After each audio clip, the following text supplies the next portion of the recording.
नेता प्रतिपक्ष राहुल गांधी जी को अटैक करने के चक्कर में असल में बीजेपी वाले उनकी हाँ में हाँ मिला रहे हैं, उनकी बात की पुष्टि कर रहे हैं, उनकी मुहिम को और मजबूत कर रहे हैं। और इसके लिए बीजेपी का, उनके नेताओं का, उनके नेता प्रतिपक्ष राहुल गांधी जी को अटैक करने के चक्कर में असल में बीजेपी वाले उनकी हाँ में हाँ मिला रहे हैं, उनकी बात की पुष्टि कर रहे हैं, उनकी मुहिम को और मजबूत कर रहे हैं। और इसके लिए बीजेपी का, उनके नेताओं का, उनके बेलगाम प्रवक्ताओं का, उनके मूल भक्तों का तो मैं धन्यवाद अदा करना चाहती हूं। भाई बीजेपी वाले वही बात कह रहे हैं जो राहुल जी कह रहे हैं। राहुल जी क्या कह रहे हैं कि वोटर लिस्ट में गड़बड़ी है, वोटर लिस्ट साफ सुथरी नहीं है, निष्पक्ष चुनाव की बेसिस होती है voter list, one man one व्यक्ति का एक वोट होना चाहिए, ये भंग किया जा रहा है चुनाव आयोग द्वारा। और अब यही बात बीजेपी वाले कह रहे हैं, बीजेपी के तमाम नेता, अनुराग गोली मारो ठाकुर जी जैसे लोग इस बात की पुष्टि कह रहे हैं, चुनाव आयोग की पोल खोल रहे हैं, वो तो सबूत दे रहे हैं प्रेस कॉन्फ्रेंस करके कि देखिए वोटर लिस्ट में गड़बड़ी है। तो सबसे पहले तो राहुल गांधी जी की बात में हाँ मिलाने के लिए आपका साधुवाद, अच्छी बात कर रहे हैं आप।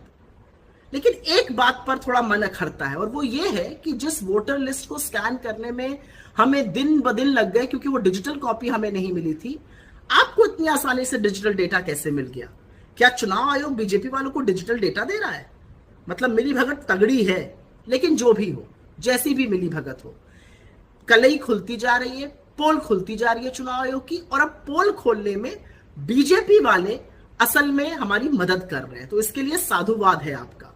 लेकिन मैं चुनाव आयोग से पूछना चाहती हूं, राहुल जी से तो शपथ लेने के लिए बड़ी तीव्रता दिखाई थी, अनुराग गोली मारो ठाकुर से शपथ लेने को कब कहा जाएगा? या वो तमाम बीजेपी नेता जो बड़ी बड़ी बातें कर रहे हैं आपकी वोटर लिस्ट पर, सवाल उठा रहे हैं, पोल खोल रहे हैं, उनसे शपथ लेने को कब कहिएगा? या शपथ लेने का काम भी सिर्फ नेता प्रतिपक्ष के लिए ही रिजर्व रखिएगा? वैसे भी आज आपकी कलई तो खुली गई है सुप्रीम कोर्ट में, जिसने मुंह खोलकर कहा है कि आपको 65 लाख लोगों के नाम भी बताने पड़ेंगे, नियम भी बताने पड़ेंगे क्यों काटे गए, और डिजिटल फॉर्मेट में भी देना पड़ेगा। कोई साख वाला चुनाव आयुक्त होता तो आज रिजाइन कर देता, लेकिन बीजेपी की कठपुतली थोड़ी रिजाइन करेगी।